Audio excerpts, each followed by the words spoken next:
안녕하세요. 땅나무 부동산의 땅 보는 공인중개사 땅콩입니다. 네, 반갑습니다. 반갑습니다. 요즘에 여러분들 부동산 하면 어떤 내용이 가장 많이 떠오르세요? 아마도 나 사야 하는데 그거랑 또 뭐 부동산이 하락장이 올 수도 있다던데 라는 내용 정도 될 것 같아요. 근데 특히나 기사를 보면 아파트 시장은 매매 건수가 지난해에 대비해서 절반이 반토막이 났다는 그런 소식도 들리더라고요. 그래서 이 시점에 꼭 다뤄봐야 할 주제 같아서 오늘 이 주제로 선정했습니다. 부동산 하락장이 올 것 같은데 사면은 후회할까요? 라는 내용 오늘 부탁드립니다. 네, 이제 PPT 준비해 왔는데 네. 어려운 내용이죠. 네. 무게가 좀 있죠. 네, 그래서 요즘은 이제 시장에 사실은 왜곡이 좀 있어서 자연스러운 하락장이라기보다는 네. 시장의 특정 요인 때문에 시장이 좀 왜곡 현상이 일어났다 이렇게 보시면 돼요. 이제 과거에 코로나로 인해서 유동성이 너무 많이 풀렸고 네. 그러다 보니까 유동성을 다시 걷어들여야 되거든요. 그러기 위해서 이제 금리를 조금씩 올려야 된단 말이에요. 그래서 금리를 원래라면 조금씩 올려야 될 거를 네네. 이제 우크라이나 러시아 전쟁 때문에 물가가 더 많이 오르게 되니까 금리도 그에 따라서 물가를 잡기 위해서 급격하게 올리고 있는 거거든요. 굉장히 급격. 네. 그러다 보니까 이제 주식 시장도 많이 이제 폭락을 했고, 네. 그리고 부동산은 이제 가격이 폭락했다기보다는 거래량이 많이 떨어졌죠. 네. 여기에는 대출 규제도 또 한몫합니다. 맞습니다. 네. 그래서 사실은 좀 어려운 주제인데 부동산이 하락한다는데 사면 후회할까 했을 때 네. 저는 이제 투자자다 보니까 이런 시국에서도 어떤 거를 투자할 수 있을까 이런 생각을 좀 많이 해왔었거든요. 그래서 일단은 보면 네. 제가 이제 사도 후회하고 안 사도 후회다. 그렇죠. 그래서 이제 좀 어려운 것 같아요. 네. 네. 시장을 우리 사람이 네. 100% 정확하게 예측하기는 정말 힘든 것 같아요. 그래서 이제 샀는데 하락하면 후회되고 샀는데 오르면 괜찮죠. 근데 하락하면 후회되고 그렇죠. 안 샀는데 또 떨어지면 괜찮은데 떨어져도 근데 불안해요. 왜냐면 계속 떨어질까 싶어서 언제 사야 될지 모르거든요. 네네. 그래서 안 샀는데 오르면 또 후회되고 계속 항상 뭔가가 안 하면 후회가 되는 것 같아요. 그래서 공부를 좀 해서 올바른 방향을 잡는 게 제일 중요한 것 같습니다. 맞네요. 네, 그래서 이제 방향을 잡는데 도움을 드리도록 하겠습니다. 네. 좀 쉽게? 네, 쉽게. 좀 초보도 알아들을 수 있게. 네. 보자. 자, 우선 부동산 가격은 반드시 이제 화폐 가치와 반비례할 수밖에 없어요. 이게 근본이제가 폐지되면서부터 네네. 화폐 가치가 계속 하락하기 때문에 돈이 계속 풀리는 거예요. 이 자본주의 시스템을 유지하기 위해서는 돈을 계속 풀 수밖에 없거든요. 네. 네, 그럼 돈을 풀기 때문에 부동산 가격이 오르는 거거든요. 최근에 코로나 때 유동성이 많이 풀리면서 부동산 가격이 급등을 했잖아요. 네네. 그래서 반대로 말하면 부동산 가격이 오른 걸까? 돈값이 많이 떨어진 걸까? 그렇네요. 네, 뭔 것 같아요? 두 번째죠. 두 번째, 맞죠? 그래서 지금은 어쩔 수 없이 이 자본주의 시스템에서는 화폐 가치는 갈수록 풀리기 때문에 돈은 계속 풀리기 때문에 네네. 그게 많은 속도로 많이 풀리냐, 빠른 속도로 많이 풀리냐, 느린 속도로 적게 풀리냐 차이지 계속 풀릴 수밖에 없어요. 그러면 결국에는 장기적으로는 우상향할 수밖에 없다. 이렇게 좀 봐야 되고 이제 과거에는 지난 시간에도 좀 알려드렸다시피 네네. 돈을 워낙 급격하게 많이 풀었다 보니까 코로나로 인해서 경기 침체를 막기 위해 돈을 많이 풀었다 보니까 전국에 있는 부동산이 거의 오르다시피 했거든요. 네네. 근데 이제 지금은 이제 통화량을 걷어들이고 있는데 네. 이 걷어들이는 게 나갔던 돈을 다시 걷어들이는 게 아니라 과거에 나가는 속도가 만약에 3이었다면 네. 코로나 때는 10으로 늘렸다가 네네. 다시 이걸 3으로 낮추고자 하는 거예요.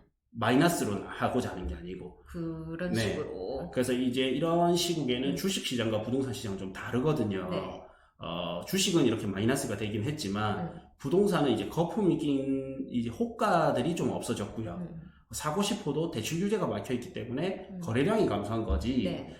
부동산의 심리가 아직까지는 완전히 꺾였다 보기는 좀 힘들어요. 그렇죠. 네. 요새 어렵다 해도 다들 사고 싶은 마음은 다 크니까. 있잖아요, 맞죠? 네. 올 때 이럴 때 또 사야 되는 거 아닌가 싶기도 하고 대출만 되면 사고 싶은데 이런 상황도 네. 많이 봤잖아요. 네. 네. 그래서 이럴 때는 이제 전체적으로 전국적으로 오는 게 아니라 개별성이 강하다 했잖아요. 그래서 개별성이 강한 상품을 네. 좀 살펴보는 게 좋습니다. 아무거나 대낮게나 말고. 네. 결국에 이러다가 만약에 갑자기 또 만약에 통화량을 푸는 추세로 바뀐다든지 네. 이렇게 뭔가 급변하게 되면 우리는 또 거기에 맞춰서 대응을 해야 되거든요.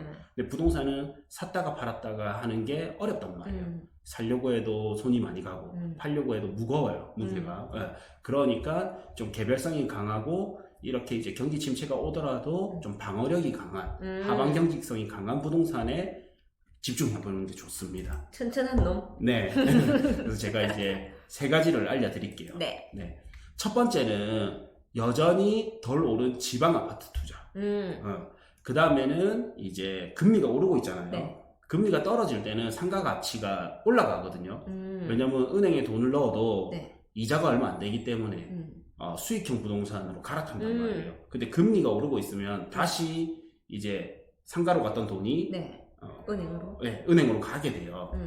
그럼 이제 경기가 고점일 때는 이런 수익형 부동산이 가장 이제 저평가돼 있다 보시면 돼요. 그래서 사람들이 한 올해 말 내년 상반기 일단은 예상을 하면서 네. 지금부터 준비 중이다 보시면 돼요.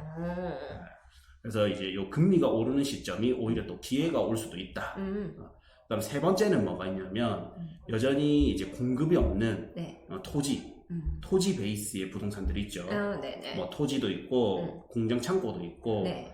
꼬마 빌딩 같은 거 있죠. 꼬마 빌딩 같은 거도 결국에는 땅이 오르는 거거든요. 그래서 여기 뉴스를 볼 때 혼동하면 안 되는 게 우리나라 인구의 절반이 수도권에 있거든요. 네네. 그러다 보니까 부동산 가격이 오른다 하면 수도권 부동산 가격이 오르는 걸 많이 다루고 부동산 가격이 침체라고 하면 수도권을 다룬단 말이에요. 네. 근데 과거에 2008년도 때 외환위기가 있으면서 부동산 가격이 떨어졌거든요. 근데 그때 오히려 지방은 올랐어요. 대표적인 데가 부산. 네. 이제 서울을 봤을 때 서울 사람들 시각에서는 지방 하면 다른 데는 그냥 지방이다 생각이 들고 좀 여기는 괜찮은 데라고 생각이 드는 게 어디냐면 부산. 부산 중에서도 해운대. 네. 네. 원래 그 이전에는 해운대보다도 동래구가 오히려 더 주거지로서는 부산 사람들한테서는 더 각광받았었는데 네. 이제 그 이후부터 해운대가 많이 뜨기 시작했었어요. 해운대 신도시가 있고 센텀시티, 마린시티 네. 있죠. 그래서 해운대가 많이 올랐고요. 지방의 강자인 해운대가 많이 올랐고 그 다음에 서울에서 아래로 내려오면 뭐가 있냐면 천안이 있어요. 충남 천안이 있는데 그때 또 많이 올랐었고요. 또 서울에서 오른쪽으로 가면 뭐가 있냐? 강원도가 있습니다. 그래서 강원도도 많이 올랐고. 그래서 우리가 이제 부동산 가격이 떨어진다 하면 이 수도권을 기준으로 많이 이야기를 하는데 네. 오히려 이제 덜 오른 지역에 아파트 투자는 여전히 유리한 곳이 많이 있습니다. 요것도 문턱이 점점 좁아지고 있지만 많이 있다. 두 번째는 이제 금리가 고점에 가까울수록 이제 오히려 수익형 부동산은 저평가에 가까워진다. 네. 금리 이제 이자를 내고도 못 버티니까 나오는 거죠. 이럴 때 급매물을 잡아보거나 네. 경공매를 통해서 좀 싸게 상가 투자를 해본다거나 이때까지는 막 1층 상가가 안 나온단 말이에요. 네네. 근데 이제 금리가 오르면 그런 알짜배기 매물들이 나올 수가 있어요. 쭈쭈? 네. 그때 집중. 네. 그 다음에 이제 3번째가 토지 베이스에. 항상 토지는 좀 어떠냐면 참 무난하게 이렇게 쫙 오르거든요. 맞아요. 생긴 것처럼. 네. 그리고 잘 안 떨어져요. 네. 왜냐면 이거는 공급이 안 되기 때문에. 아파트나 이런 건물은 어떠냐면 여기가 너무 좋다 하면 이제 사업자들이 와서 계속 짓잖아요. 네네. 짓다 보면 어느 순간 수요를 초과하게 되거든요. 그러면 이제 가격이 떨어지게 된단 말이에요. 근데 이제 토지 같은 경우에는 공급에 의한 가격 하락 요인이 없어요. 그냥 경기 악화에 대한 요인 이런 거 정도밖에. 맞네요. 네, 그래서 토지를 베이스로 가는 게 굉장히 매력적이에요. 그래서 2010년에서 13년에 네. 수도권의 이제 주택시장 하락기 때 오히려 토지시장은 괜찮았었단 말이에요. 이때는 또 토지 열풍이 불었었죠. 이렇게 해서 한 3가지 정도 집중하면 좋을 것 같아요. 머리에 넣어놔야겠네요. 네. 네. 그래서 오늘 했던 거 네. 이제 좀 정리해드리면 네. 사도 후회하고 잘못 사도 후회하고 안 사도 후회하니까 똘똘하게 잘 살 수 있는 거를 보자. 약간 결혼 같은데. 그런가요? 해도 왜, 안 네, 해도 네. 왜면. 그리고 이제 자본주의 시스템에서는 네. 결국에는 우상향할 수밖에 없다. 음. 그러면 이제 지방과 수도권은 좀 다를 수 있기 때문에 지방에 저평가된 뭐 나는 꼭 아파트가 좋다면 지방에 저평가된 곳을 보거나 아니면 금리가 높아졌을 때 수익형 부동산을 네. 보거나 아니면 토지 베이스의 상품, 땅, 공장, 창고, 네. 꼬마 빌딩 같은 거 이런 걸로 좀 집중해서 보면 좋겠습니다. 네. 짧은데 굉장히 정리가 네. 깔끔하게 됩니다. 네. 여러분들 요 내용은 사실 처음 접하시는 분들은 한 번에 이해는 조금 힘들 수도 있으니까 두 번, 세 번 이렇게 계속 천천히 돌려보면서 생각을 계속 하시는 것도 괜찮을 것 같아요. 네. 오늘 내용 했던 거 참고사항 할 수 있도록 네.